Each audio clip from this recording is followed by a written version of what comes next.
So welcome everyone. I would now like to turn you over to no other than our ate, Inang Bayan, Ate Pam, to open today's session.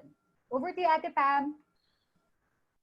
Maayong hapon. Good afternoon, everyone. Yes. Can I request others to mute their mics also? Sorry. We actually have 90 people who registered, so we're still hoping that they will come in and that they're not lost.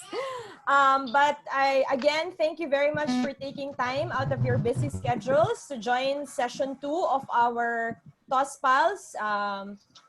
To serve the Philippines Alumni Lecture Learning Series. We're indeed very fortunate that for our first session, a lot of you joined, and we hope you commit again every Saturday up until all the way to August 1, as we will have different sessions lined up. TOSPALS was launched 10 years ago, and it was really envisioned to serve as a platform for learning, sharing of ideas, and networking, and more importantly, to reconnect to one another.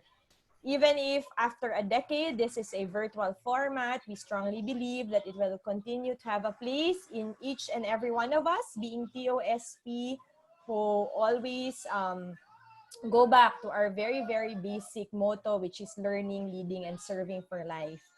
When we developed TOSPALS, we thought it's all about what we call the C's. First is having the first C, engaging conversations.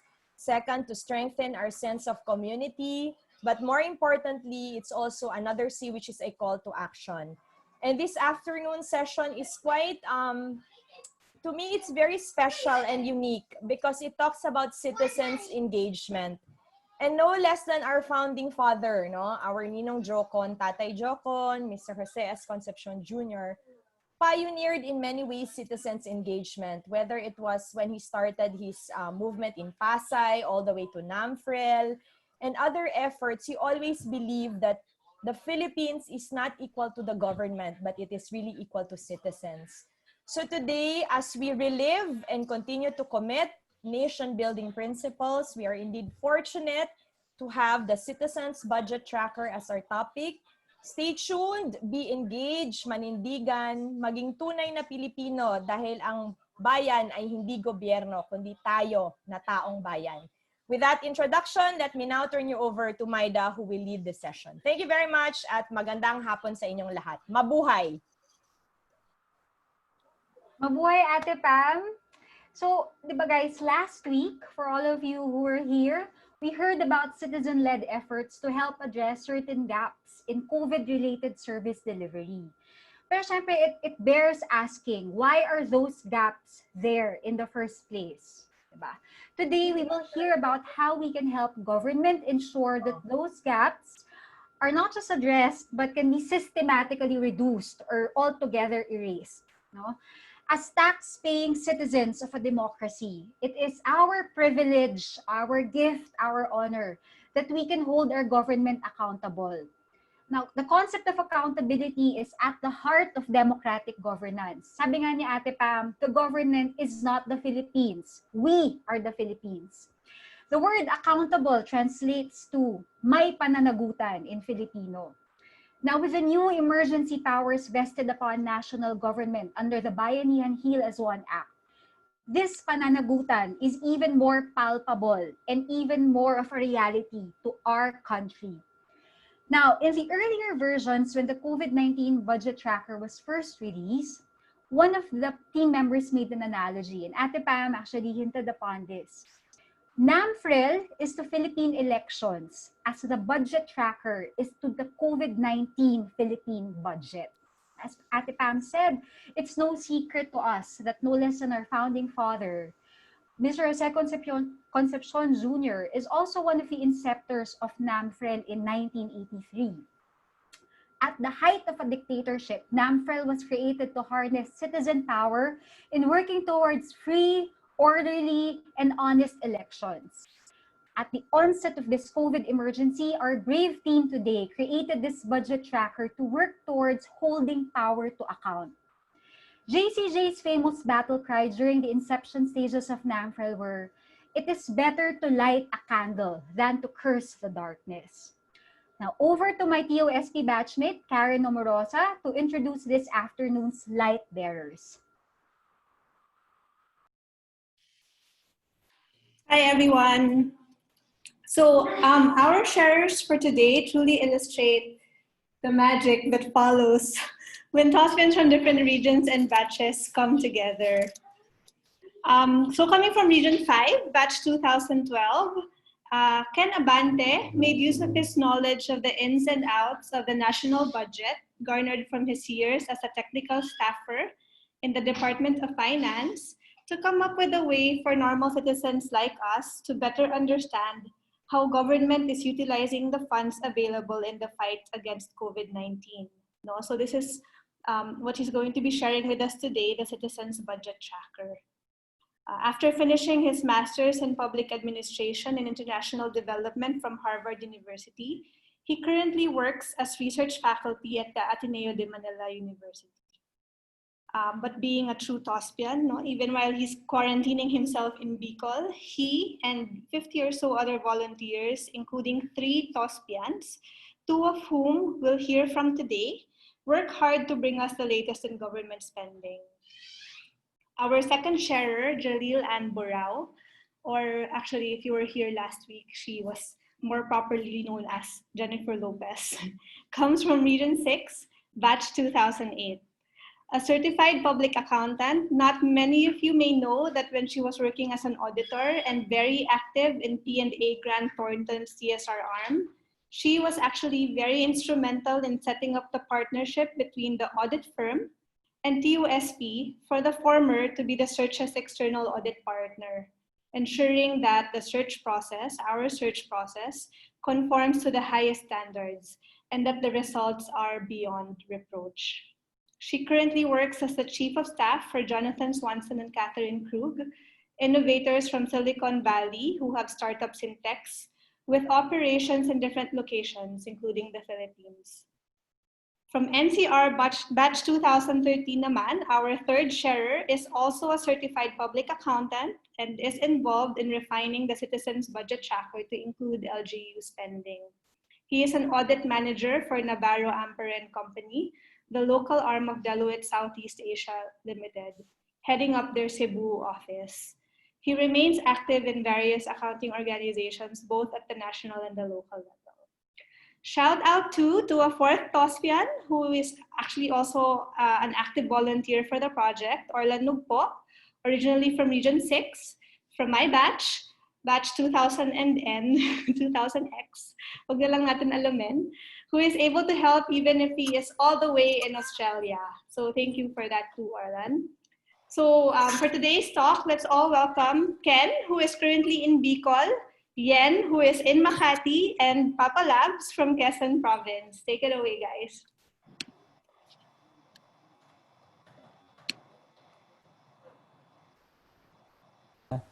Thank you, Ate Karen, Ate Maida, and Ate Pam. Can you see my screen without people's faces? Yes, Ken. Okay, thank you. So, ano po, siguro isang malaking karangalan na nandito po kami ngayong hapon at nagpapasalamat po kami sa TOSP dahil actually part po ng magiging presentation namin ngayon, ihingi kami ng tulong. so magkakaroon po ng calls to action later, i-discuss po namin. Pero yung gusto po sana naming ikwento sa inyo ngayong hapon ay yung kwento ng Citizens Budget Tracker at kung paano ito nabuo. So more than just the technicals of the budget, nasabi sa TOSPALS meeting namin na kung pwedeng ikwento namin kung paano siya nagsimula. So sa Citizens Budget Tracker po, yung paborito po namin na image ay pagtatanim at pagdidilig ng hardin. So actually, idea to ni Ate Yan, na parang yung outline ng presentation namin ay parang yung kantang Magtanim ay di biro. So merong 3 bahagi yung aming presentation. Una, yung pagtatanim ng binhi. So paano siya nagsimula? Yung pangalawa ay yung pagdidilig ng hardin. How do we take care of the garden? Tapos yung pangatlo ay mga pagninilay ukol sa pagdidilig ng hardin. So siguro ilan sa mga reflections namin habang nagdidilig kami ng hardin. So So yung una sigurong ikukwento namin ay sorry, nakikita niyo po ba?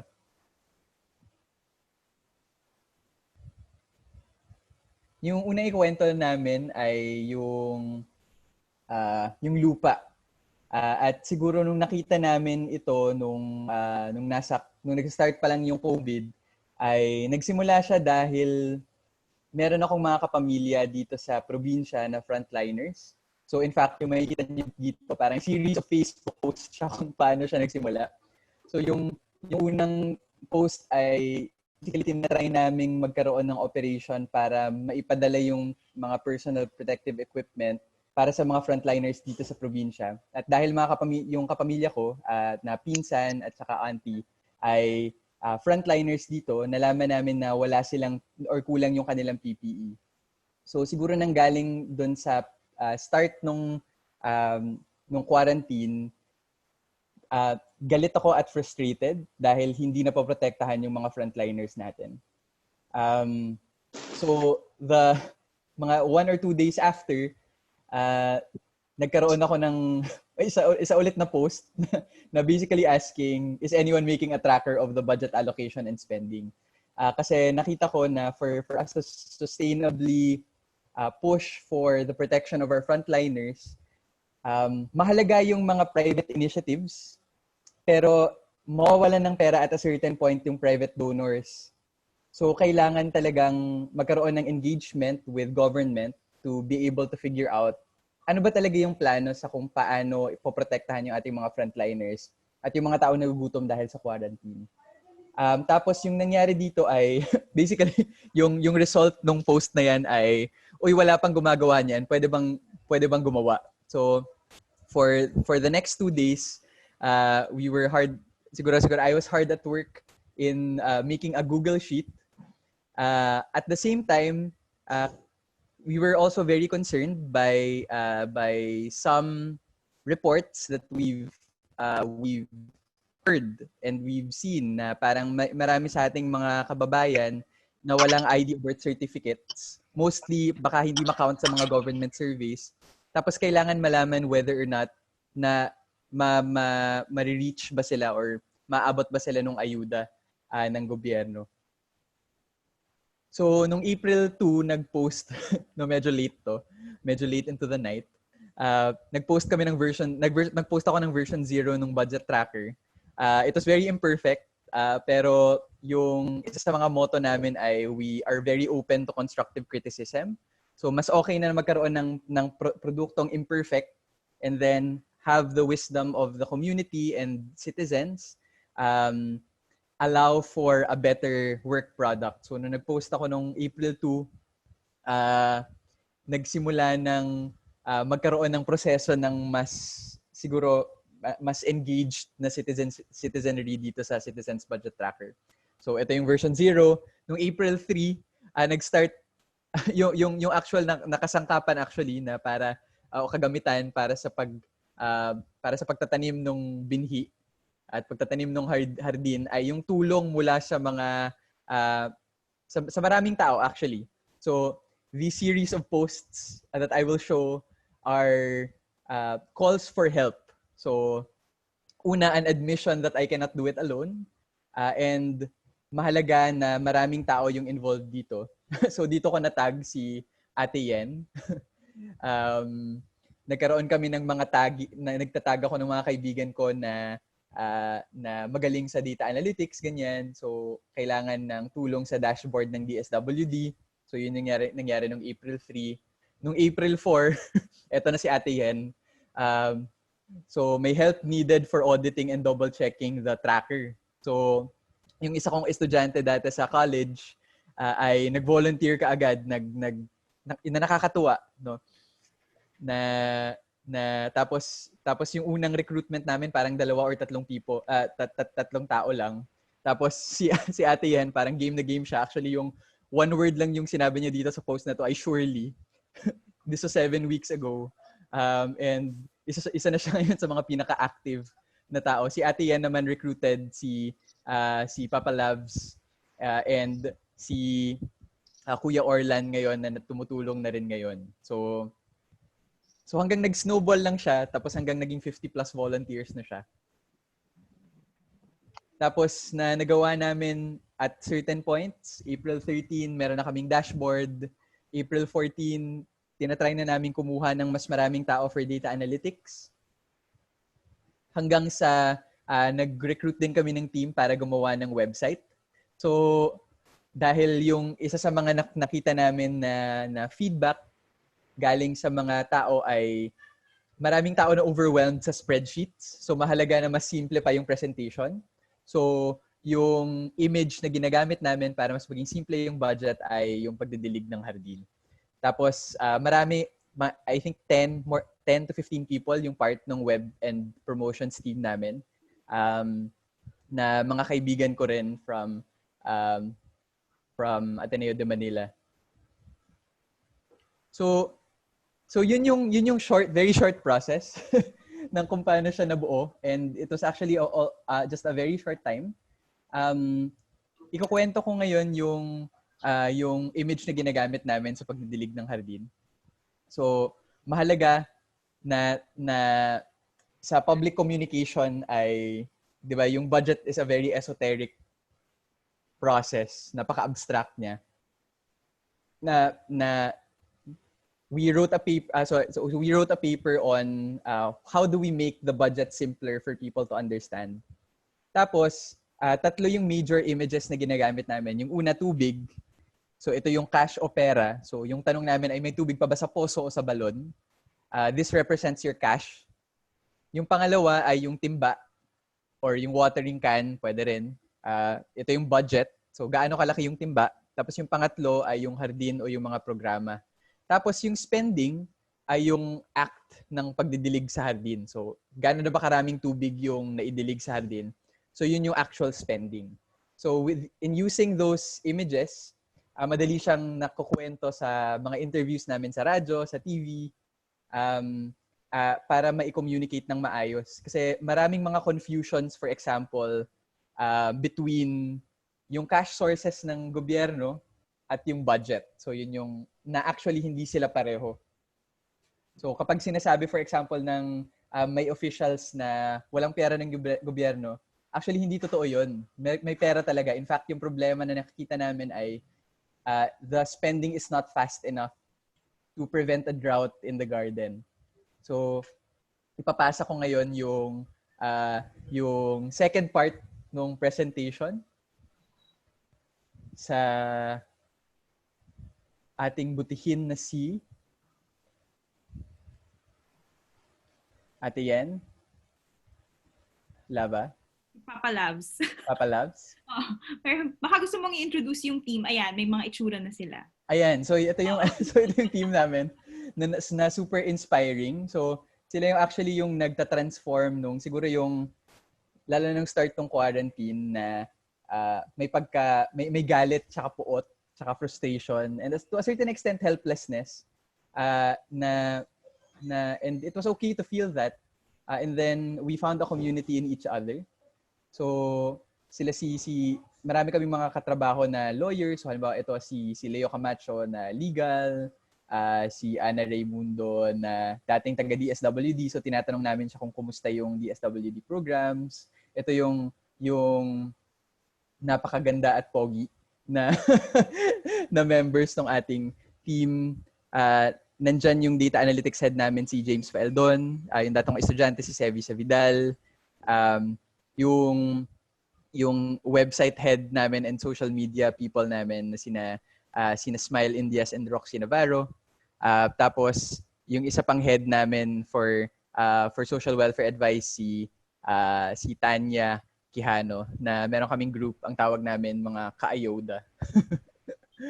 so yun yung kung paano nabuo yung team. Para magkakilala lang siya, series of tags lang siya, tapos patulong naman. Tapos yung nakakatawa ay natatransform yung anger and frustration into hope and courage and constructive action. Dahil sa generosity ng mga taong ito. So yun, nasabi ko na 50 volunteers kami. So marami po. Take it away, Papa Labs. Thank you, Ate Yen. Hello, Ken.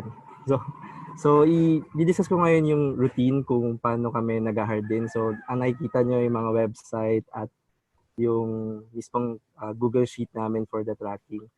So, ngayon, pagpasensyahan nyo pa lang ang aming mga manok dahil sobrang dami nila dito sa bahay. So, maririnig yung mga chicken noises galing sa Quezon. Ayan. So, ang basehan ng aming report, next please, Ken. Ang basehan ng aming report ay mismong President's Report na sinusumite sa Joint Congressional Oversight Committee. Hinihimay namin ang laman nito kada Lunes para matrack kung magkano na ba ang nagasto sa bawat programa.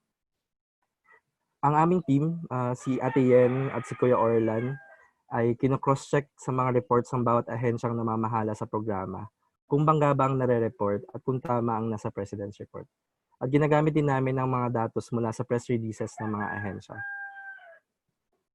Meron din kaming social amelioration team na nag-run ng code at yung pinakita nga ni Ken kanina na dashboard nila James file doon.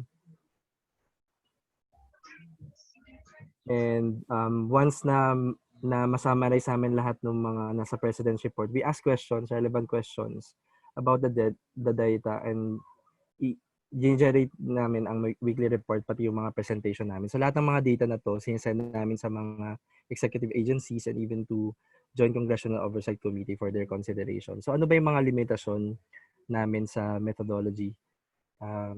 So ang una naming limitasyon, ang aming main source ng report ay ang President's Report. We cannot confirm the actual physical outputs reported by government given na nasa bahay tayong lahat. Mahirap na puntahan mismo yung kung magkano na ba talaga yung na-release, ilang food packs na ba talaga yung na-release. So we see our role as an aggregator and processor of information. Ang aming pangalawang limitasyon, sa ngayon, hindi pa namin fully ma-understand ang health budget. Sa katunayan, last May 27 lang nilabas talaga yung breakdown ng 47 billion budget ng Bayanihan Act ni DOH. At sa ngayon ay patuloy namin itong pinag-aaralan. Ang aming pangatlong limitasyon, we do not track the health outcomes, yung cases and deaths. We only focus our efforts sa tracking ng outputs that enable these health outcomes. So ano ba yung mga key summary and takeaways namin sa 10 linggong nasa ECQ tayo? So ang laging tanong kung meron ba tayong pera. Ang lagi din naming sagot, sapat po ang ating pera. For now, we have enough cash but we need to make sure that we don't run out. So meron tayong 1.5 trillion announced cash sources. So andyan yung breakdown. Confirmed in treasury, 1.57 trillion. 316 billion confirmed but not yet in treasury and 360 billion that we are not sure. And we net out estimated full year government debt payments of 784 billion. Ang pangalawang tanong namin, ano ba ang size ng timba natin? And lagi din namin ito sinasabi na kailangan natin mag-move on sa 275 billion. Ang tunay na laki po ng ating COVID-19 budget under the Bayanihan Act is 384 billion. 271 billion po ay galing sa social amelioration.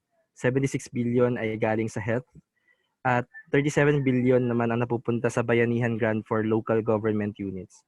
Sa katunayan po, hindi po dami ng tubig ang ating problema sa ngayon, kundi ang bilis ng pagdidilig para maibsan ang hirap ng mga mamamayan. Kailangan po natin magtulungan paano mas mapabilis ang serbisyo ng ating gobyerno sa mga di pa naabot ng social amelioration. Kaya lagi namin sinasabi, ang pangalawang report po namin actually, ang title niya ay #SpendFaster to Stop Hunger.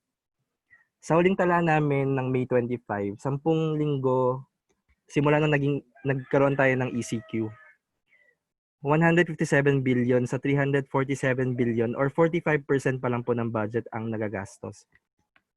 Magkasama na po dito ang social amelioration at health. Sa hardin ng social amelioration, 86% or 23.5 million sa 27.3 million ng mga pamilya, mga beneficiaries for social amelioration yung naabot. Lagpas kalahating porsyento o 143.6 of the 271 billion budget ang nagasto sa social amelioration. At ang sinabi nga namin, sa ngayon po hindi pa nire-release ang second tranche. So please release it ASAP. So tag it as soon as possible. Sa RD ng kalusugan, 17% pa lang o 13.3 billion of 76 billion reported health budget ang nagagastos. Sa tulad nga na sinabi ko, wala din pong masyadong datos sa gastos para sa health. Though, nag-release na sa DOH ng datos about sa budget pero hindi pa po yung spending. At ito yung patuloy namin pinag-aaralan. Yung health spending natin ay hindi gaano kabilis. Kakalagpas lang natin ng 16,000 cases and only 289,000 individuals or 0.3% of our population have been tested. Currently we can do only 8,000 to 9,000 tests per day. And we miss our May 30 target of 30,000 per day. So imagine niyo kung gaano tayo kabagal dito. At ang sinasabi nga namin na we need data for yung sa test, trace, and treat. Only 42 of 115 testing laboratories pa lang ang na-accredit at only sa announced na 1 million PPEs, only 566,000 pa lang ang na-deliver. So ang lahat ng issue na to ay mahalaga para sa ating lahat. Maiging malaman natin kung sapat ba ang tubig na ating pinandidilig. Maraming po ang nangangamba kung may pera pa ba tayo at kung may matatanggap pa ba silang ayuda. Kailangan din nating malaman kung gaano kalaki ang timba. At ang pinakamahalagang malaman kung gaano ba kabilis sa didiligan ng halaman sa ating RD. Marami sa ating mga kapatid ngayon ay hindi pa rin nararatingan ng tulong. That's why we need to spend faster to stop hunger. Sa usaping health, hindi pa rin natin nararating ang target testing na 30,000 per day at ang laboratory accreditation. That's why test, trace, treat. Malaking bagay po na malaman kung ano ang estado ng pagdidilig para mahimok at matulungan natin ang ating gobyerno na pag-igihan ng pagbuhos ng tulong. Ate Yen? Thank you, Kabayan John Michael. Stress naman ako sa lalim ng Tagalog. But thank you so much for sharing that. And I hope that also gave everyone here today an idea of some of the insights that you can call from our work. And we've tried to simplify that in our website. But typically, this is what we share and what we report week on week. So for more information, please like our Facebook page and follow us in Instagram. Like and subscribe and share to your friends as well. So thank you, Ken, for sharing the journey of how we started. Kung natapos na po nating napag-usapan yung paano na naitanim yung binhi. Shinare din namin yung kung paano kami nagdidilig ng hardin every week. But now, ito, isa sa one of my favorite lyrics. And it's fascinating how a song that's so familiar to us means so much right now in our current circumstances. So there's a line of this song na sa magtanim ay didiro na halina-halina mga kaliyag. And this is very, very true in our experience.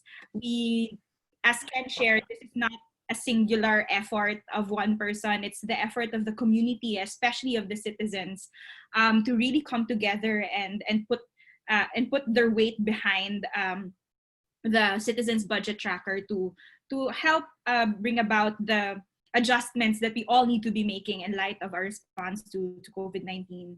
And so we'll share some of the partners that we've worked with right now. And of course, as Ken shared, the government is our partner. They are private donations can only go so far. And for our efforts to really be sustained, we have to work with government. It's not something that we incidentally have to do. It's a necessity for our work to even progress and continue, that we have to involve government in order to do that. First of all, yung data galing po sa kanila. But second of all, they really have the resources and the nationwide scale to reach the farthest and the least of our brothers and sisters who are in need. And I guess we just want to put into context that COVID-19 is the largest humanitarian crisis that we've probably had to deal with as a country in recent history. And so we have suffered, I guess, decades of underfunding in the most important institutions of our government, namely Department of Health, and even in DSWD. And even if meron tayong resourcing, we are not built for a pandemic. And so it was really, really important to understand that the government has constraints, but also that the government has some really, really good people who really want to help, the civil servants who are ready and willing to partner with citizens, especially in this time. So that's one of our surprises.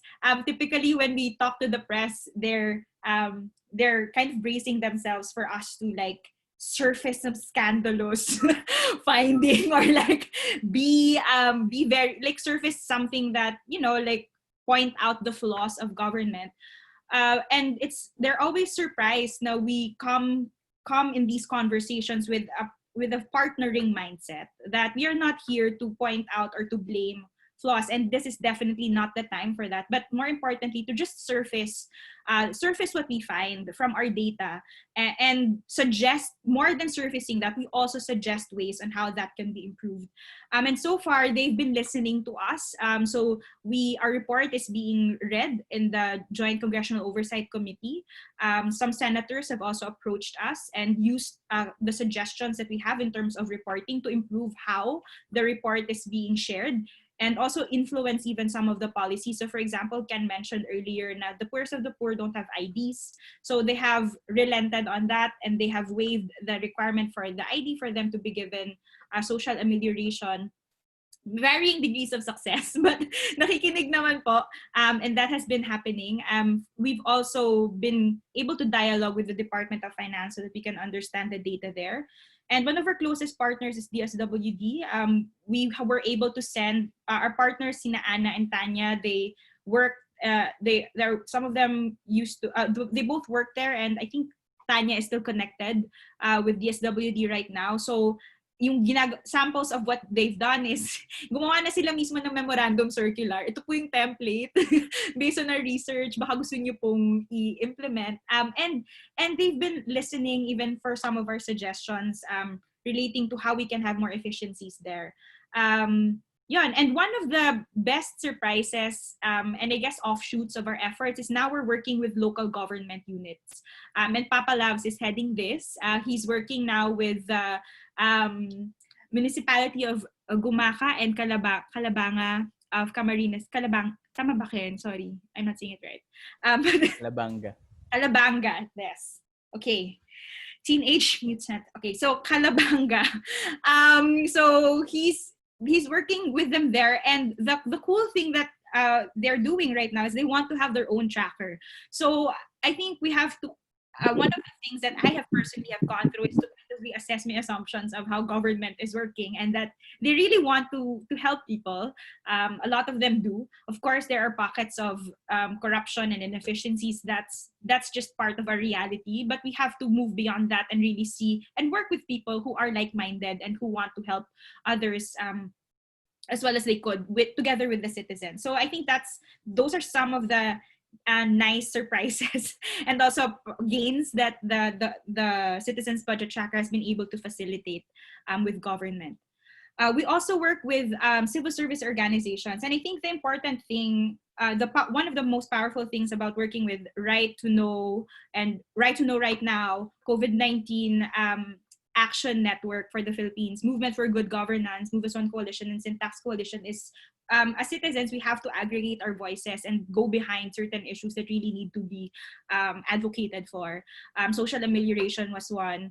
And now Ken is really working very hard to make sure that our transport system is not left behind in terms of reform, but also resourcing, because we are at risk of, the transport sector is at risk of losing 2.7 million jobs if we don't pay attention. And also it's unsafe it's not inclusive for our PWDs, our pregnant women, our people who are or senior citizens to travel, and they're the ones who need to go to the hospital, and they can't move, and it's even they could not move as well as they could have even before the pandemic, more so now that public transportation options are limited.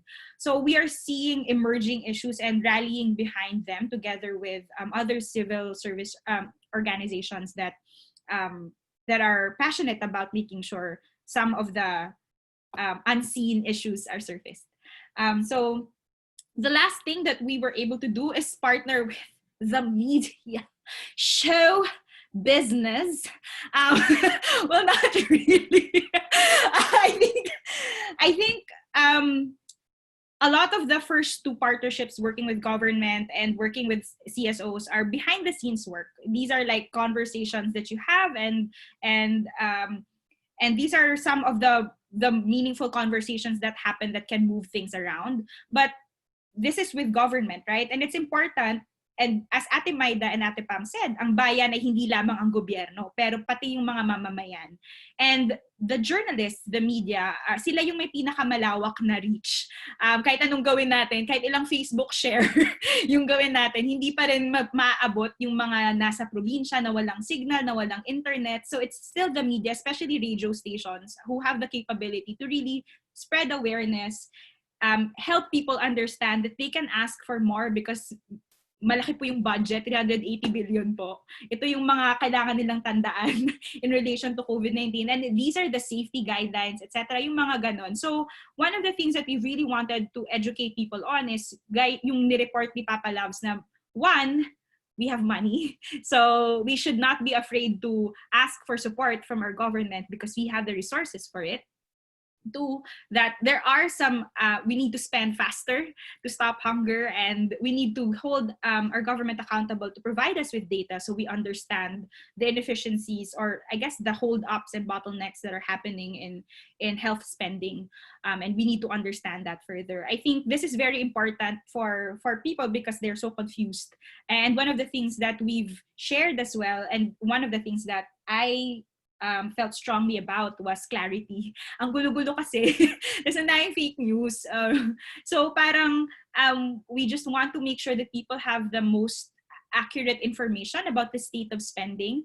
And through our work with these many generous journalists who are doing work in very difficult times and circumstances, they were able to really help then spread awareness to people who don't normally go look at spreadsheets.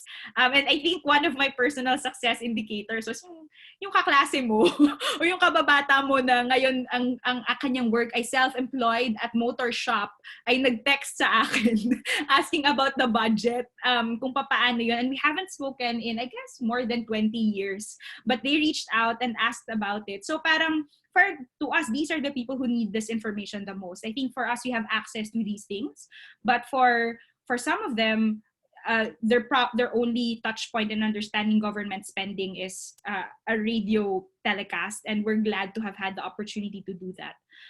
So I think those are just some of the things that we were able to do, and there are more opportunities to work together moving forward. And this is probably our call to action. Saan pa pwedeng magdilig? Saan pa pwedeng magpunla ng binhi? So right now, Ken is working on a local government unit health financing model. So more to come on that. But basically, local government health units will need some form of financing in the future, not in the future, but I think even now, to be able to really address testing needs and all of the other, and support their local their citizens for all their health needs. And so we're coming up with a model there. So if you're interested, please reach out. As I shared earlier, Papa Labs is working with the LGUs to have their own budget tracker. So this is very exciting. We're now working with Gumaca, Quezon, and Calabanga, Camsur. And Papa Lab's dream, if I can speak about it, is to reach at least 20 LGUs. So if you're interested in the regions, and if you have a partner who may be willing to have their own budget tracker, we'd be happy to assist you there and provide technical guidance on how you can have your own local citizens budget tracker. One of the calls to action, I guess, and if you can help us here, we do need more data, especially in health spending. And we're also publishing our data in open format so that you can have your own analysis on it. So check out our tracker and play with the numbers that are there and have your own analyses. We welcome that a lot. Also, lastly, media and education. So use our website, our materials to have information sessions in your offices, in your work places. If you're a teacher, that's also something that you can use to instruct your students. If you're a teacher of finance, accounting, analytics, or even use our data as source materials for student journalists. So it's a good education for them. I think Christine Espares of Antique is already doing this. So thank you, Christine. So really, that's it for us. And I think we're now going to reflect, sipag-unat-unat daw tayo, as we start to share with you some of our reflections in our work. And I'll give now the time to Papa Loves to share his pagninilay sa hardin. Thank you, Ate Yen. So I believe it's critically important to push for basic transparency and accountability in our government spending during the pandemic. And this is the reason why I joined the Citizens Budget Tracker team. For me, this budget tracking plays an important role in monitoring health outcomes and government programs to track the budget spending and to provide feedback to the government.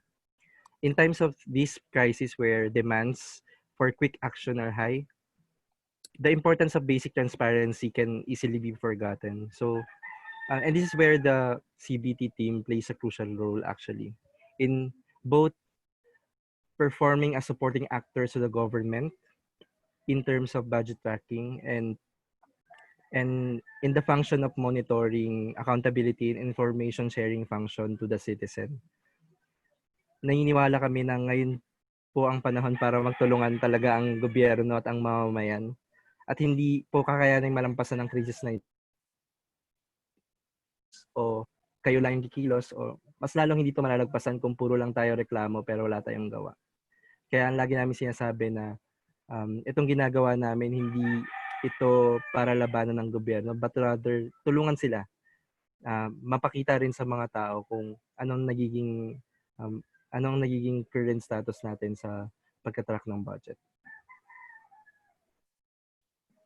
So for me, thank you, Papa Loves. In relation to that, no, and kind of they're a little similar in the sense na I think for us, I've always worked in the private sector. I have worked for 1 year in academe in UP, but then I immediately went back to the private sector. So my lens has always been really in the private sector, and it's really now that I'm seeing how there's a lot of opportunity for us, especially if you're working in the private sector, to really look at opportunities to help strengthen our government institutions.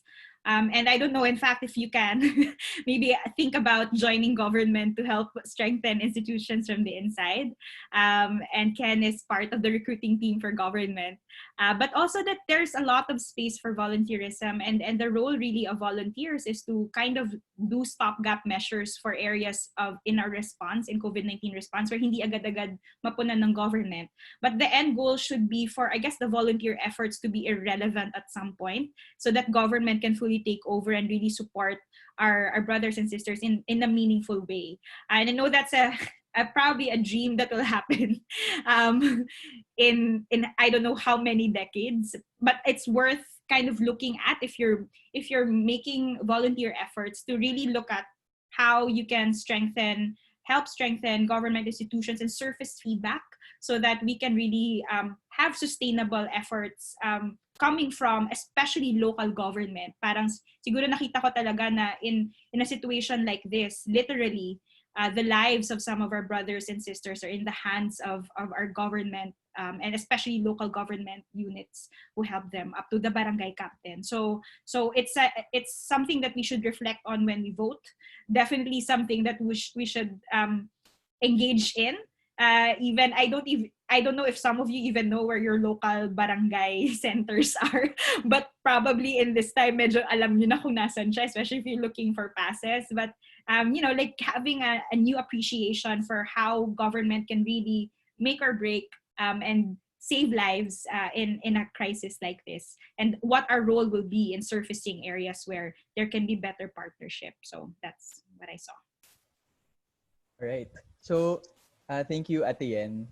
Yung isa sigurong napansin ko sa mga movements na for transparency, for transport, tsaka for public health, yung bumabalik ako doon sa observation na karamihan sa mga miyembro ng mga movements na ito ay mga kabataan. So either my age or younger, around my age or younger. And dito ako siguro kumukuha rin ng pag-asa. I think many of us who are part of these movements are learning from this episode.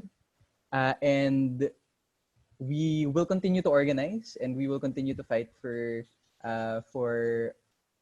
a better world. And natutuwa rin ako sa kung gaano ka-active yung in general yung mga kaibigan ko.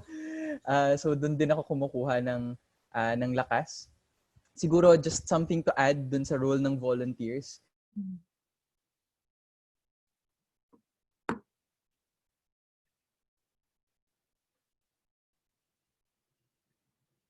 Ken, parang nawala ka ata. Hello? Hello.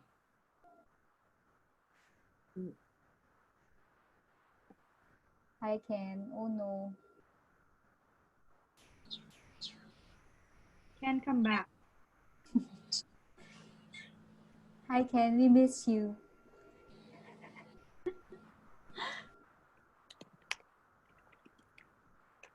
Maybe if you turn off your camera, we can see you again.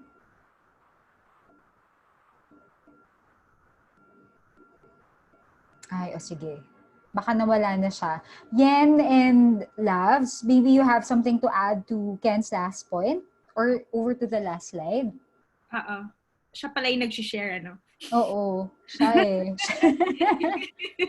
Sa kanya ng lahat. Okay, so I'll share my screen. Yes, please. Ting aming mga... Ay, mali. Mali pa yung na-share. Okay. Ooh.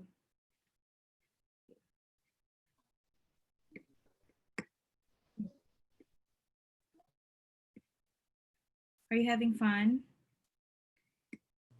Yes. Interlude. Ganyan. Very interesting discussion so far. Alam ko nag-iisip pa yung marami kasi wala pang question sa chat box. Kapag di kayo nagtanong, tatawagin namin kayo. Joke.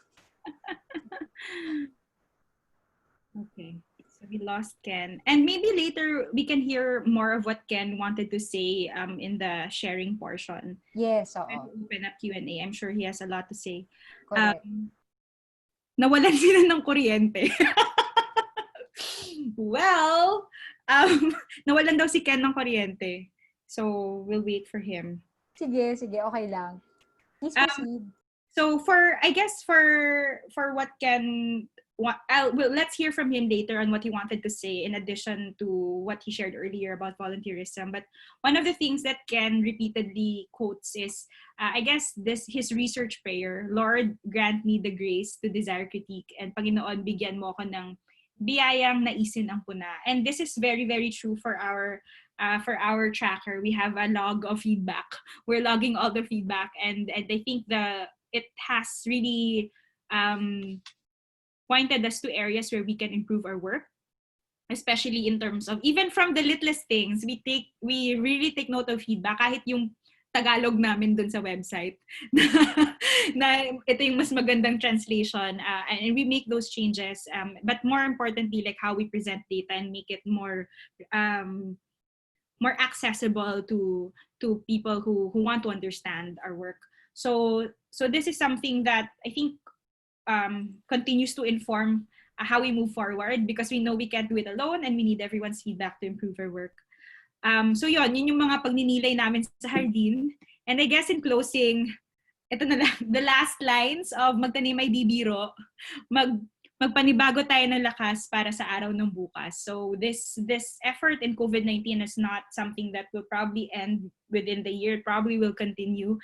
So we need to continue strengthening each other, and more importantly, continue to hope and work towards really helping address and helping respond to COVID-19 and helping our brothers and sisters who need that.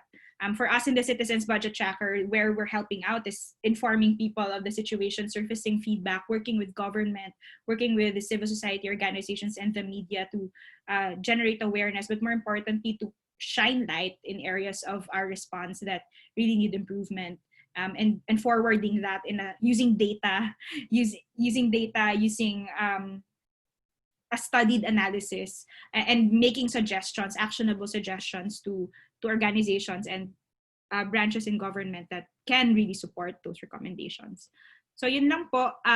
Please, just mabalos on behalf of Ken, who is trying to come here. Yeah, these are our links. These are the links to our website, Facebook, Instagram, Twitter.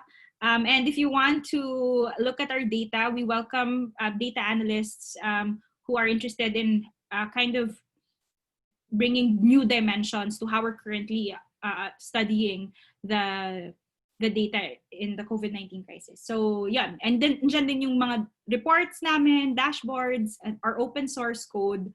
And if you have any feedback for us, if you have any constructive criticism, please email us there in ccbt.ph@googlegroups.com. Thank you. Awesome work, guys. Thank you for that sharing. And we have the first set of questions coming in. Sayang kasi ang dami kong baon na tanong. But okay, as moderator, my role is to generate questions from the plenary. So mamaya na yung questions ko. All right, I'll start with one of the last questions that came in kasi this might be of interest to everyone. Could you very quickly run us through the trackers tabs, not the website, but the actual tracker, walk through them very quickly so that we have a bird's eye view. Pwede ba? Favor. Okay. Do you want me to? Yeah, go Paps.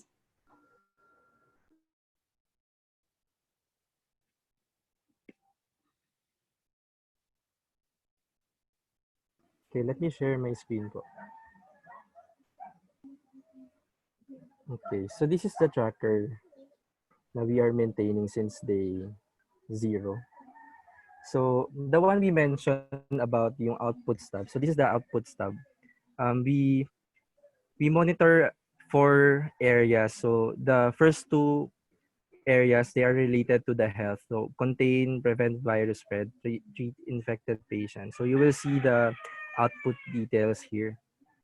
For mitigate impact on livelihood, you can see here the DSWD programs, the DOLE, even the small business wage subsidy and Department of Agriculture. And the last one is related to the LGU's funding. So we also have the powers here. We monitor all the powers in the Bayanihan Act, RA 11469. And we also put here the possible legal issues, care of Leo Camacho. Attorney Leo Camacho. So, and for the expenditure, so we put here the monitoring of the amounts. So you will see here how much is already spent for each program. So for example, for DSWD programs, 55% currently as of May 25, which is the latest President's report that we received last Monday. Laborers, farmers, and health sector. So as you can see, in 10 weeks into ECQ, only the health programs yung medyo like sobrang bagal talaga ng spending. Ayun. Then we also have here, I will show you the one I mentioned regarding the DSWD DROMIC reports.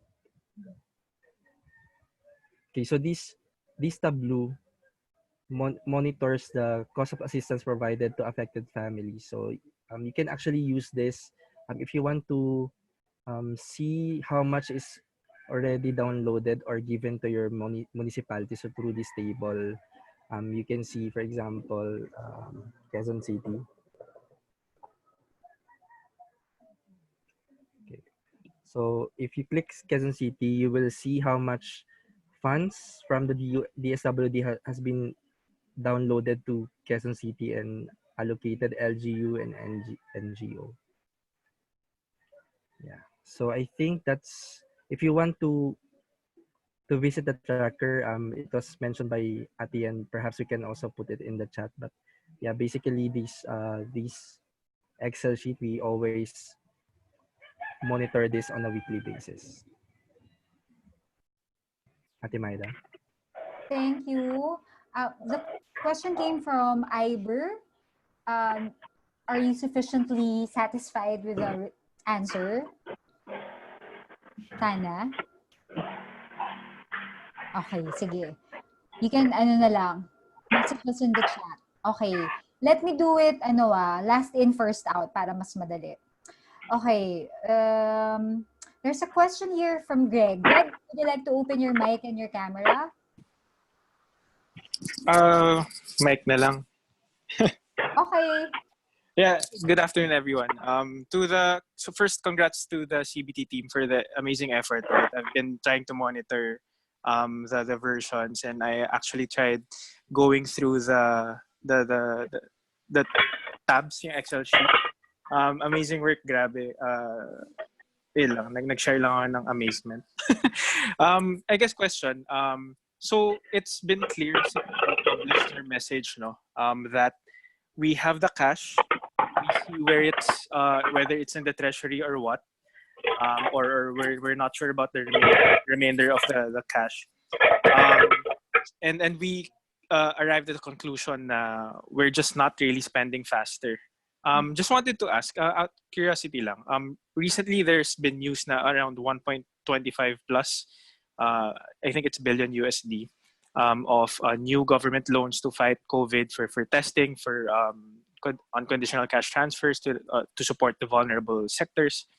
Do you have thoughts why while we are not from the government, right, we're not the decision makers, but I just wanted to know some thoughts or ideas from you guys, why there's still a need for that new set of loans. Why, alam naman natin na baka hindi lang tayo to spend faster or nagre-release ng cash much faster. Pwede namang hindi sagutin na okay lang. So, Ideas lang.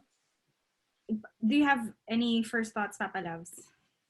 Ken, I wish Ken were here. He would have more ideas. But Actually, yun nga targeted din kay Ken kasi dating DOF din eh. Oo, pero parang from our conversations, yung sa chismis lang namin, I think as a concept, no, parang in this time, mas malaking kasalanan kung titipirin natin yung taong bayan. So, okay lang na may utang, basta sana makarating. Kasi hindi pa rin enough even the stimulus for businesses. Hindi pa, so yung 384 billion na budget, COVID response lang yun. Wala pa yung recovery doon. So we're still trying to get data on how much the stimulus will be. There are varying numbers. Sabi nila, 2.2% of GDP dapat. So wala pa kaming final figures on what the stimulus package will look like. There are also we've spoken with the Ways and Means Committee ng Congress through Congresswoman Kimbo at saka Garin. That's parang they're looking at 660 billion for the stimulus and recovery package. So we're still waiting on that.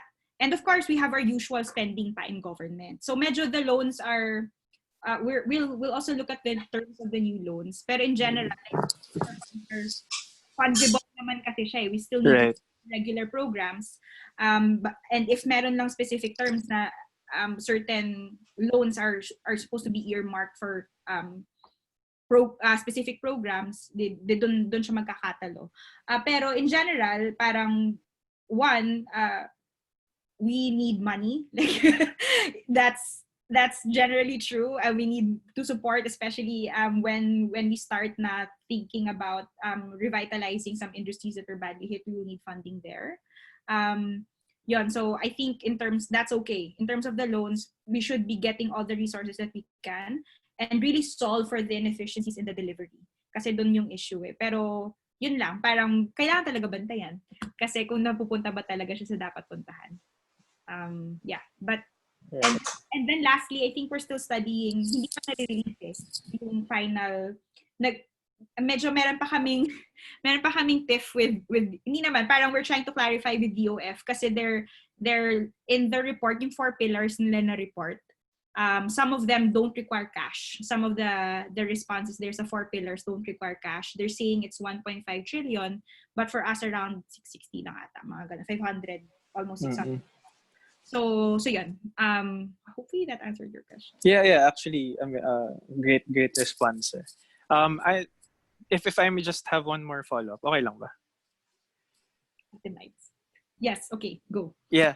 Okay. So from that question, I just wanted to ask, kasi the context of that question is that I've seen online violent reactions about this new loans, diba? So first, I agree with you na parang wag natin tipirin yung taong bayan. Basta kailangan lang bantayan kung saan napupunta, right? Kasi with the lockdown or the quarantine, nawala yung inflow ng ng internal revenue because of the lack of taxes, lack of activity, right? So kailangan ng booster for cash.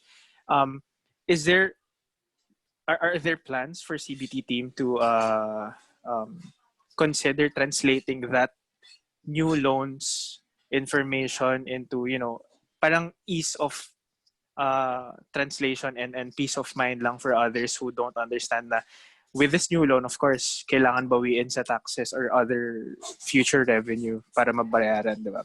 May ganun bang consideration yung CBT to monitor also and translate that information para mas less panic, kumbaga, yung ibig sabihin ng bagong loans?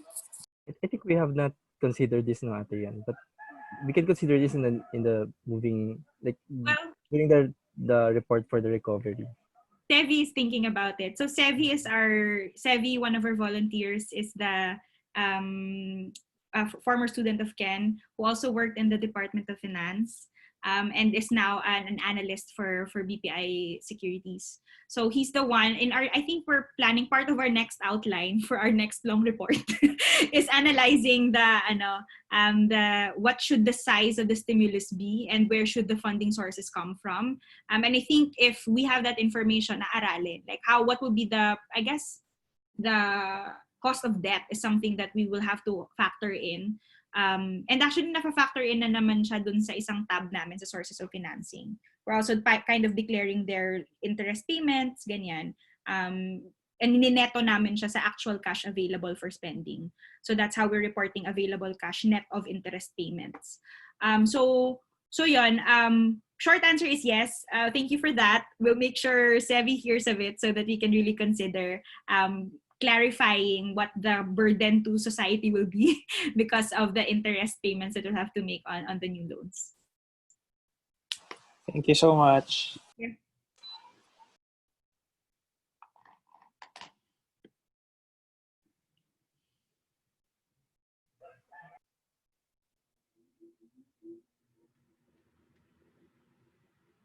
Hello, Ate Mides. I think we're trying to call Ken. Yeah, I think Maida is trying to contact Ken and patch him in so that he can also give input. But another question actually was, I guess, working with the LGUs. Miss Marie was asking if you had any problems or did you encounter any challenges getting information from LGUs and different agencies in government.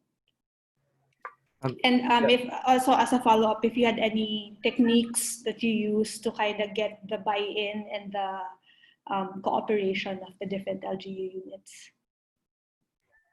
So far po, yung dalawang LGU na katulong namin, they've seen the report and our interviews in the media. That's why they reach out kasi they want to localize the budget tracker sa LGU nila. I think one challenge na they raised during the making of the LGU tracker, it needs participation of different like stakeholders in the LGU. For example, they need the assistance of the accounting to ensure that all spent items and given to the barangays are well tracked.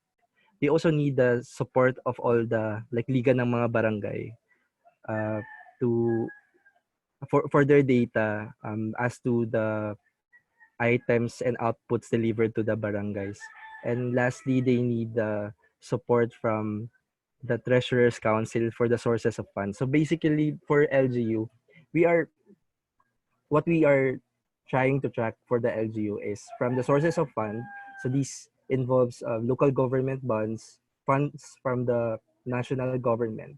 Then we connect it with the programs of the LGUs, kung paano nila, ay kung ano yung mga COVID-19 response nila, and ano yung mga programs na previously, for example, they mentioned na there are programs for the LGBT na realign for COVID-19. Then these programs will need to be matched to the expenses, yung actual outputs ng government and ng LGU. So I think itong process na to, medyo maraming data kailangan sa LGU na kailangan nilang kausapin maraming stakeholders para mabuo nila yung LGU data, yung mismong tracker. Yeah, so I think that those are the challenges na raised by our partner LGUs in coming up with their own localized tracker. Any techniques daw, Paps? Did you have any lambing techniques so that they will already... So actually sa experience ko, like for example sa Gumaka, kasi may politics involved pa rin kahit saan mo naman tignan. Parang and for example the mayor actually told me na they really want us to appear in their meetings para the barangays wouldn't question them na pinapolitics sila yung tracker. So to add some confidence din sa mga barangay to help them and that their intention is really good. They just want to be more transparent and be more like they want their citizens to be more participative in reporting some allegations of corruptions and stuff. Yeah. So I think as to lambing, yeah, parang you have to be very careful din pag kinakausap mo sila. Parang you don't want to be very technical sa pagkausap sa kanila kasi di ba these are barangays workers and you have to laymanize basically the tracker. Ayun, thank you. Thank you po sa nagtanong. Si Miss Marie. Hi, Miss Marie. Hi, Miss Marie. Thank you po.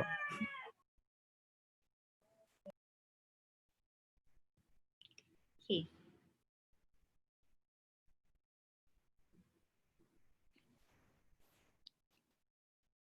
Ayan! Yay! Yay! Hello! Alright. Yay! Ay, salamat, Ang kuryente. pagbabalik ng kuryente sa Ang pagbabalik.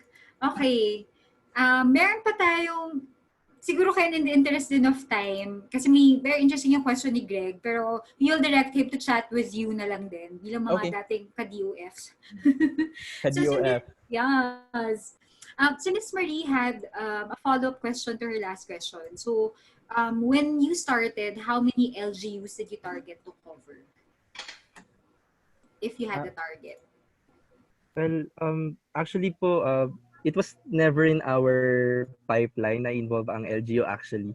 So it just started when Gumaka reached out and parang they just want to localize, and that's when we thought na why not target, why not localize a tracker for the city and make it as a model tracker for other LGUs if they want to do their own localized tracker. So as mentioned by Ate Yan, parang I have a personal dream to reach out to 20 LGUs and I want the other TOSPians here na if they plan to do some localized tracker, they can always reach out to our team, and we are very glad to help them.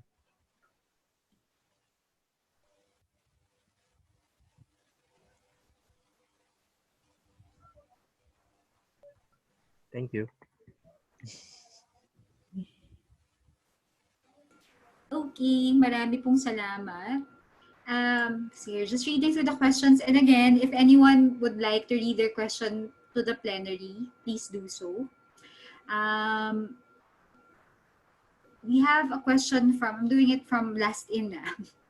From JR. JR, would you like to ask your question? Okay. Yes. Gandang mabuhay again. So, congratulations to Ken, Yen, Loves, Orlan, and the rest of the CBT team. Nice name. There was a question earlier if we were entertained. Definitely. Jennifer Lopez is here. How could you not be entertained? And I got the Kawabanga reference earlier, the Teenage Mutant Ninja Turtle. Anyway, about my question, I posted it in the chat, but I know that your team is composed mostly of volunteers, but how do you operate as a team? I mean, do you need funding, resources, or do you operate from your own pockets? Or I mean, it's my first question because you go meet people, right? You go out and you meet with them, and also you have your internet bills and stuff. You know, all those resources, maybe a laptop or dedicated or something. And then another question would be, well, I think this question was answered. It's more in the LGUs because I think it's good that you're going out of the not just the metro, but you're going out to the provinces. You're going national. Question on that is, you mentioned Labs mentioned earlier that the LGUs reached out to your team. But are you open to reaching out to them as well, or do you want them to reach out to you first? No, that's my question for that, because the other questions regarding LGU techniques were answered when Miss Marie asked them earlier. Okay, and then the last is, what are the specific actions or the items that your teams would want or need our help on? Because there was a call for help that you mentioned. So what can we do to help as an alumni community or as alumni? So there was a mention of data analyst, but what do you want us to do? Is there something that we can do for you? So there. Anyway, those are my questions.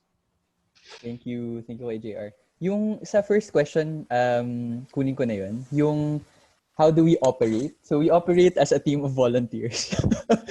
So may pagka-out, so out of pocket talaga siya. And the major cost item for our effort is our time. And there have been a few actually offers to fund us, but we thought as a team that for the regular budget tracking work, mas okay na volunteer yung work so we can maintain our independence. So may ganong stream. What we're doing now though is meron kasing basic operational expenses yung website hosting and tracking. So that we raised funds for that para yung web team namin, hindi naman sila abonado, di ba? Nagbibigay na nga sila ng labor. ng volunteer labor. Ano pa sila? Parang abonado pa sila. So we got that at cost. We're trying to raise more funds for our Facebook social media push. So siguro at the tune of like we're a very low budget operation, so mga sabi nung aming SOCMED head, parang 1,000 to 3,000 pesos a month lang daw.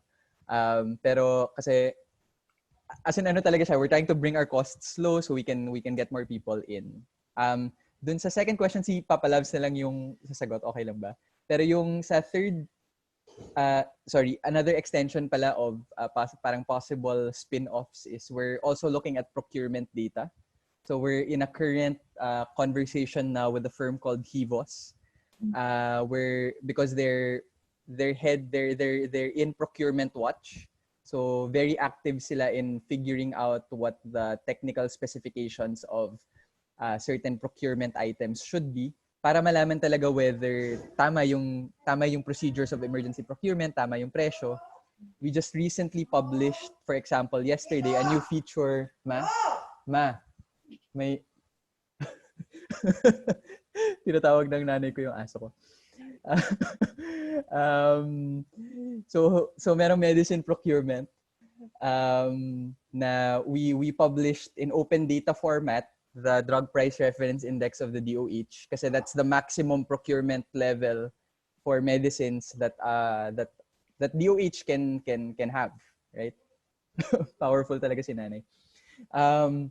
So yung third item is where can you help na kung pwede natin tong yung localized budget tracker, feeling ko ang powerful niya. Pero that requires a lot of commitment. yung gusto ko sanang ipakita, yung other stream of work na research ay yung financial model for provincial health offices. Kasi under the Universal Healthcare Law, actually nasa PHO na karamihan ng accountability for actual delivery of a networked provision of services. So what we're doing now is I think yung call for volunteers namin dito sa provincial health tracking ay mga a week or two from now pa. But if there are people who are interested to look at our current model, parang we really welcome early feedback. Just send us your email. We'll share the current spreadsheet that we have now. Tapos itatry ko actually ipakita sa team sa parang our premiere of the pilot provincial health investment model. Pero ibato ko muna kay Papa Labs yung sa LGU trackers. Yung regarding sa question mo, Kuya JR, about kung kami ba yung lalapit or kami yung lalapitan. Actually, in the previous na paglabas nila Ken and Ate Yen sa mga kailang mga media stints, they always mention this na if there are LGUs na would want to localize the tracker, we are very willing to help. And with regard to like kami yung pupunta sa mga LGU, as mentioned, nasa like baby stages pa on the tracking. We would want sana na magkaroon ng model tracker before we actually offer it to the LGUs, and we plan actually to do like a work plan para madali siyang ma-implement ng mga LGUs. Paano nila mas ma-localize yung tracker. Kasi iba-iba kasi this is what also I've learned sa pag-uusap sa dalawang municipality na medyo iba-iba yung way nilang makuha yung mga LGU data actually. So yung localized tracker, it has to be really tailored din sa kanya-kanyang mga LGUs. And siguro shout out lang din kay Miss Mary. Thank you for introducing us siguro to the mayors. That would be really helpful po.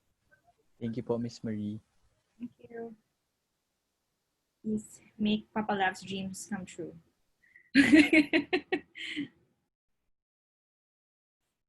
Ayan, yan yung Ken, this is the health investment financial model, no? Ooh. Ken froze. Oh, okay. Ate Mides, I think. Kuya JR. Okay, yeah. So, okay na, JR? Were they able to answer your question? Yes, they were able to answer the question. Okay, Yes, thank you. Because sige. So, an earlier question actually, and siguro because the question on the call to action was asked also, so it will be important for future volunteers, no? So si Gian from Region 6 actually also asked if you have experienced any harassment, no? So I'll read her question in full. There have been reports that show how people who have called for accountability of the government have been targets of online harassment from trolls and supporters of this administration. Have there been attacks on the CBT team or forms of harassment? How do you manage not losing hope when the press releases do not seem to be in line with the stories you get from analyzing the data? So yun. Okay. So I can answer this. So far, thank God, knock on wood, we have not been trolled or harassed. At least our Facebook page, baka hindi pa siya ganun ka well spread. Pero parang it's hard to troll numbers.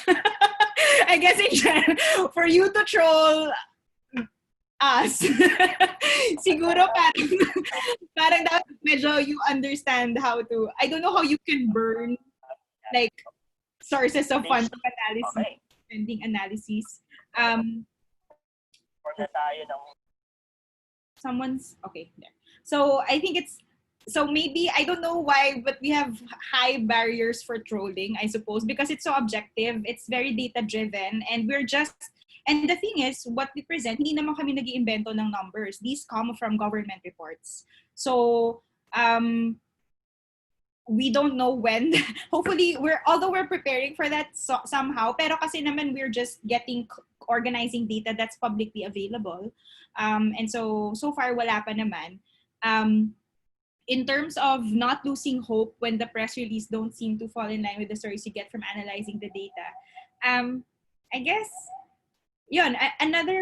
that's something you do when you garden, right? You can only really plant the seeds and do the work. The growth of the plant is not up to you. The growth of how our work evolves is not entirely up to us. It's up to the soil sometimes that receives it. It's up to the people who help propagate it. And so we can only that's why we just make sure we do our work in the very best way we can. We protect the independence of our volunteer group and the integrity of the data that we share, so that no matter what the response is, we can stand behind our work and feel very confident that we have done our due diligence to give the best and most accurate information that we could to the public. And I guess of course it's frustrating. Of course I'm annoyed when merong appeal to emotions na hirap daw tayo maghanap ng pera. Pero guys, madami pa tayong pera. So, parang we're just not, I think that's my trigger. Yung parang mga, oh my gosh, I'm so tired because you don't have money. But we have money. That triggers me. So I guess I just share that to people, especially if I have distraught business owner friends who are trying to just understand, well, should they go to camp? Should they go to the SBWS na funding? So just helping there and sharing as much information as we can. And then just doing the work. Kasi, well, we can't do anything about what they say. That's, I guess, the beauty of being in a democracy, is we have the freedom to say what we want to say, whether it's true or not. And our role now is to just make sure we say what's true and share that as best as we could. And that's it. Thank you, Nita. Pray for us, though. Yes. I agree dun. Surprisingly, no, wala. Pero I agree na sobrang mahirap i-troll kapag numbers yung pinag-uusapan. Parang dapat matalino rin yung troll para i-troll mo kami, mga ganun. Parang ito-troll na yung methodology. I don't know. Buti naman. That's good to know. Okay. We have a question from Rosalea that's health-related. So there are two questions, nested question. Number one, how are the efforts of harnessing data in public health? Tapos it has been apparent in the first 2 months that citizen action is quicker and responsive to these immediate needs of healthcare workers and other frontliners. So, yung PPEs, PCR machines, center accreditation, additional workforce recruitment. So, let's answer the first question first. Would anyone like to, I think yung question na lang is, parang, what is your data source for data in public health, addressing public health action? I think this has always been a challenge po in getting the health data. Parang we try to communicate with DOH to give us data on the budget, and it was only in their situational report last May 27 that we got hold of their managed funds. So the 47 billion for Bayanihan and 6 billion from their realigned programs. But with regard to their actual spending, we have no reports yet or data regarding the health data. So our only sources are President's report and the DOH tracker that the DOH is currently monitoring in their website. So yeah, like this is really a limitation for our team. Thank you, Labs. And I think this also covers the second question of Rosalea around COVID PhilHealth delays. I don't think, I mean, from what we've seen, wala pa namang information. The May 27 report from DOH doesn't address that just yet. So stay tuned. Hopefully, we will get information on this. Okay. Thank you, Rosalea. And then there is a question also from Jemuel. So Jemuel asked about education naman. Sorry, nahanap ko yung question. I can also say it, Ate Maida. Okay, sige. Yes, please. Hello. Thank you for the budget tracker, this citizen budget tracker project, Ate Yen, John Michael, and Ken. Parang for someone like me who doesn't understand numbers that much, this has like simplified and also gave me like a good overview of how the government is trying to spend the money that we have. Curious lang po ako if you are also planning to extend your budget tracking for the Department of Education in preparation of supporting teachers who are gonna do remote, blended, or online learning. Meron bang ganun? Meron bang parang allocation for budget sa DepEd? So Yun lang far, po. so thank you, Jam, for that question. I hope you're well. The budget right now tracks. So I guess just an overview of what we're tracking, no? Because I don't think we were really able to touch on that. So what we're tracking is the Bayanihan budget, which is so right now we're tracking the 84 billion na budget, and what we did in our tracking was sa budgeting, diba, we looked at what were the discontinued, if you look at our tabs in the DBM tab in the tracker, you will see where saan kinuha yung budget. So obviously may na budget na for 2020, but of course the crisis happened, so we have to move budget items around to accommodate the 380 billion. So we're only tracking that. So ano yung mga na-discontinue na programs dahil i-allocate yung pera para dun sa COVID response, ano yung mga special purpose funds na gagamitin to address COVID-19, and etc., like stuff like that. What were the new line items that were created as well to respond to this new programs, to respond to COVID-19? So DBM would have that. And that's the unique thing about the Bayanihan Act as well, because before, Congress would approve the budget, and that's how departments would get the budget. But the president has special powers to move budget items around, to expand allocations for programs, to discontinue programs so that funds can be more efficiently allocated to the response. So right now, unfortunately, DepEd is not part of the Bayanihan response. So there are no, hindi pa na-consider in this 384 billion in DepEd, so hindi siya masasama dun sa tracking namin. And we're not sure if that's something that we can track in the future, kasi I think mangyayari dyan, most likely, my hunch is DepEd will just move their existing budget items around internally, inter-program. I don't know kung paano nila i-reprogram yung funds na pasok pa rin siya dun sa line budget items, so mag-iiba na lang yung pupuntahan. So, that's something that we don't have data yet and insight into. Yes, and I don't know if that's something that we will be prioritizing, because given like what's being talked about right now, mauuna muna siguro na gastosan yung the other aspects of our recovery stimulus will be prioritized. Parang education is not yet at the forefront of these conversations, unfortunately. Right. Salamat. I just love the neologism of the song, then transferring it to this whole number thing. So, salamat sa inyo. Thank you. Mag-google ako ng neologism. Okay. For representations. All right, so on to our last question, which is a follow-up actually. So I think to generalize na lang, no, where do you need support in gathering information? So there's this particular question here on the cost of assistance to LGUs, but let's make it more general. What are your gaps in data gathering? So we have here, you can look at our data wish list. Siguro para I'm not speaking out of turn. This is our data wish list. please review our data wish list. So really, like, I think the most important one for us is health. I think in a nutshell, we that's a huge blind spot for us, and this is a critical area of our work stream of our response to COVID-19. We want to really understand what are the bottlenecks in spending, if there even there seem to be a lot of bottlenecks kasi sa output, ang bagal ng achievement ng outputs eh. So dun lang namin siya natatrack. So if you can direct us to data on health spending, that would be great. The next thing that we're seeing also is dun sa social amelioration. The next validation would be to validate the recipient list. Parang yun siguro kasi nagde-declare, ngayon yung nare-report lang sa social amelioration is top-line figures.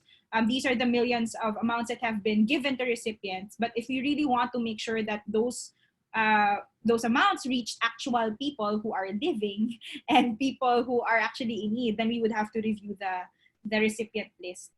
So that's still an ongoing friction point kasi because of the Data Privacy Act that we're clarifying. So I think those two are the main ones. Na Paps, no? Unless meron pang iba. Yeah, I think you covered everything. Especially procurement data on DOH. Yeah. Okay, all right. Maraming salamat for sharing that work, sharing your work, sharing the needs. I think correct me if I'm wrong, but from what I understand, the intent is not to create 100% tracker. I mean, it will be possible to be able to track it that way, but the real intent is to prod government to spend faster and to shine light in areas where there are bottlenecks. And binanggit nyo nga yun kanina. So, yun.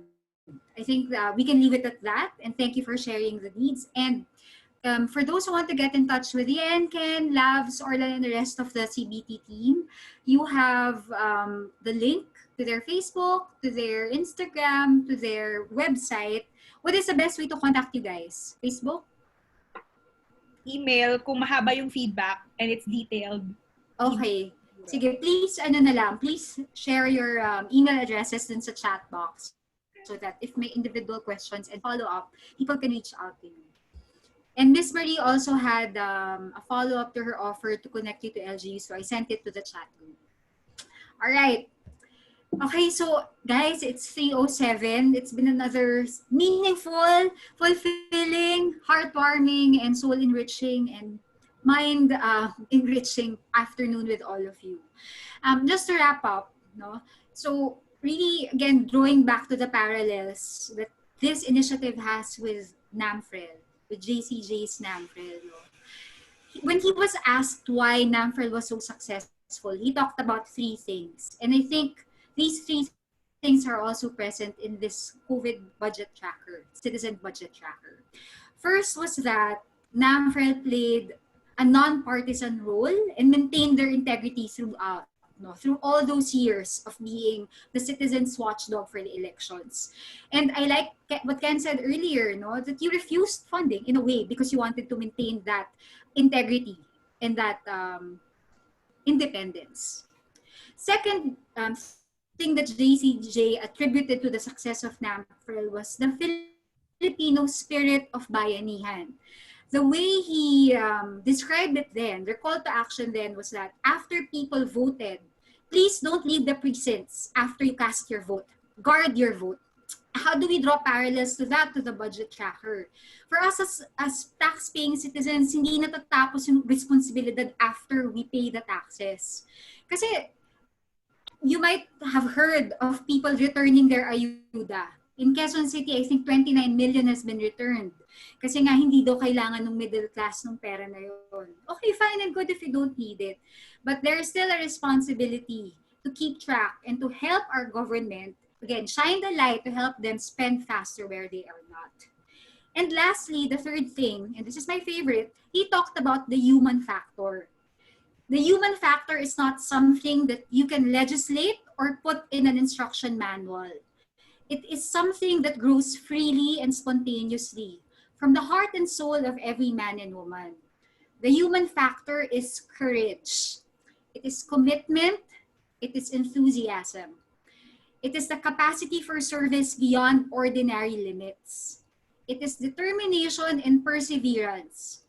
And it is resourcefulness and human enterprise in the face of odds that seem insurmountable. From all of us, na mga kapatid nyo in the TOSP alumni community, thank you for showing courage and for doing what it takes to make this happen. Maraming salamat.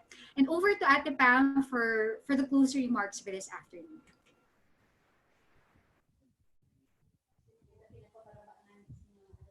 Ate Pam, you're on mute.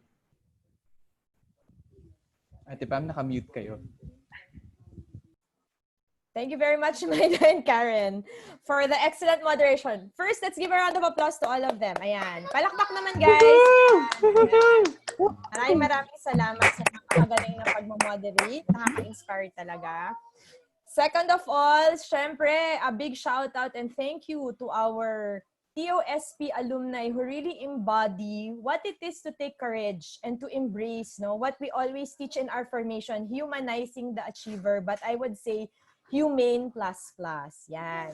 This generation of TOSP alumni, special mention of course to Ken, Yen, Papa Labs, I have to get used to that. Josh is asking me, tinanin yung pangalan niya. And Orlan. We know it's not very easy to be able to live out the TOSP values and to always stretch your limits, I would say. I am sure this started as a very organic movement. You did not expect this to snowball like this. But what you have shown us today is that everything is possible. And as Maida said, and Karen, and all of us here today, we also echo that you have a community behind you. Whether what kind of support you need, we're always here. We are, after all, kapamilya, kapuso, at kapatid. Ayan, neutral ako. Isa ding pagpugay sa lahat ng alumni na nag-dedicate ng oras. I know Saturdays is your personal time. So, napakalaki ng bagay na to na nagko-commit kayo ng 2 oras sa buhay ninyo. At sana patuloy nating gagawin ng ganitong mga dialogo. Magkaroon tayo ng inspirasyon na yung mga panahong ito, there is always something positive for TOSP. And that being said, I was really inspired because what you three have demonstrated, and even Prim and Del, is that we are continuously living out the TOSP values. No less than our Constitution said, integrity, accountability, love for country, and more importantly, nurturing the alumni community. These are the very universal pillars that are timeless. And for that alone, napakalaking bagay that we're here today.